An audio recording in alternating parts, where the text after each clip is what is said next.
विधानसभा अध्यक्ष गिरीश गौतम पहुंचे सुमित्रा महाजन के घर। ताई के घर में पात्र लेकर आया हूं, ताई जो भी आशीर्वाद देंगी उसे ग्रहण करके भोपाल ले जाऊंगा। विधानसभा में किए गए नवाचार को लेकर बोले गिरीश गौतम। इस बार विधानसभा में नए विधायकों और पहली बार प्रश्न पूछने वाले विधायकों को पूरा मौका दिया जाएगा। विपक्ष के सत्र जल्दी खत्म करने पर बोले गिरीश गौतम, सत्र कितना लंबा चले उससे फर्क नहीं पड़ता, फर्क पड़ता है कि विधानसभा में हुई चर्चा पर कोई निष्कर्ष निकले।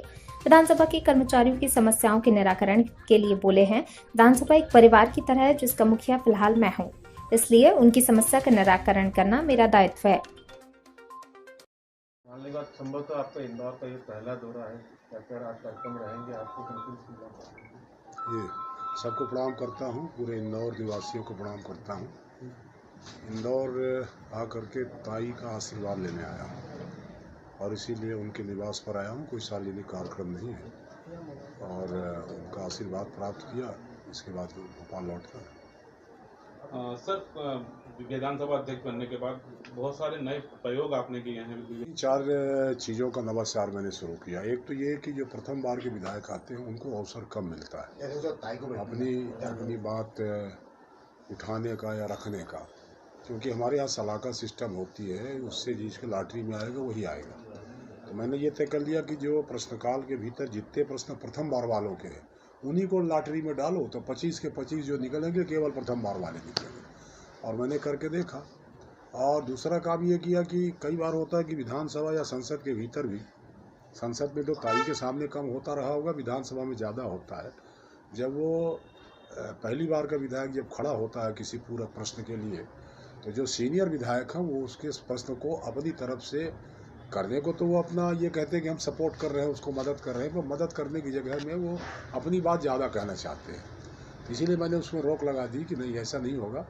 हमारा प्रथम बार का विधायक वही प्रश्न पूछेगा, जितना समय चाहिए, जितना संरक्षण चाहिए हम उसको देंगे, पर उसका कोई मददगार नहीं खड़ा हो, उसको पूछने देंगे। इसलिए एक नवाचार ये किया। दूसरा, ज़्यादा से ज़्यादा विभागीय जो चर्चा होती उसमें ज़्यादा से ज़्यादा विधायकों का पार्टिसिपेशन हो, और इसीलिए जो अभी रिकॉर्ड निकला है उसके हिसाब से शाम को 5 या 6 बजे सदन में विधायकों की संख्या बहुत कम हो जाती थी, और कई बार तो कोरम के अभाव में घंटियां बजती रहती थी, इंतज़ार करते रहते थे। पर ये मैं सौभाग्यशाली हूँ कि इस बार पहली बार ही शाम को 6 बजे भी बैठक चल रही, तो इसमें भी 70 से 75% उपस्थिति यदि बनी रही तो ये हमारे लिए बड़ी सफलता, मैं ऐसा समझता हूँ। सर, इस बार का सत्र काफ़ी कम चला। अलग अलग क्षेत्रों से जो घटना हुई, विधायक जी की जो घटना हुई थी, उसके बाद विदिशा में आज और जो भाजपा के ही पदाधिकारी उन्होंने गृहमंत्री के खिलाफ मोर्चा खोला, तो इसको लेकर क्या कहेंगे? नहीं, उसमें मेरा कमेंट शायद सही नहीं होगा। उसमें उन्हीं से पूछिए, हमको हमारे विधानसभा तक पूछिए, ताई के आशीर्वाद के साथ हमसे पूछिए विधानसभा। हमारी गुरु हैं, इसलिए गुरु मंत्र लेने आया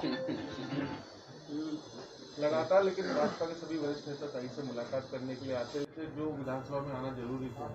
नहीं, ऐसा नहीं है। इस बार भरपूर अवसर मिला। महत्वपूर्ण ये नहीं कि आप कितने तारीख पर विधानसभा चलाते हैं, आप 100 दिन चलाइए ना। 100 दिन के भीतर यदि कोई बहस नहीं हुई, कोई सार्थक संवाद नहीं हुआ, कोई सार्थक परिणाम नहीं निकला, तो 100 दिन की गिनती करने का क्या अर्थ है?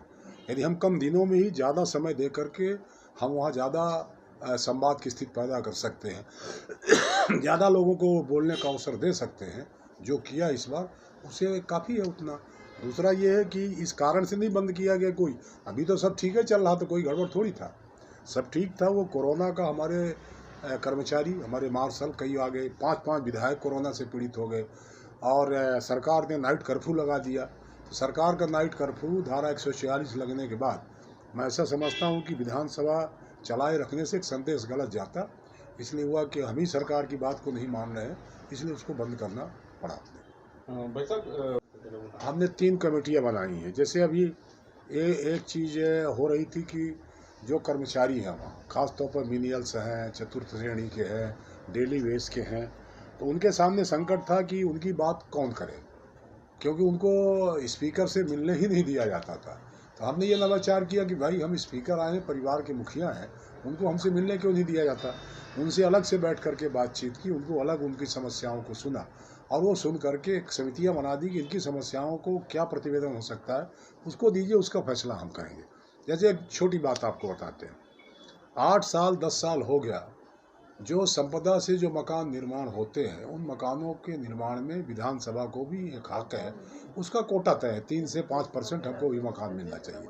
8-10 साल से हमने किए नहीं, तो हमने बैठक की और बैठक करके संपदा वालों को बुलाया, एसीएस गृह को बुलाया। हमने कहा कि हमारे हिस्से का मकान हमको चाहिए और हमको 1 महीने के अंदर आप मकान दीजिए, और उस दिशा में हम आगे बढ़े हैं।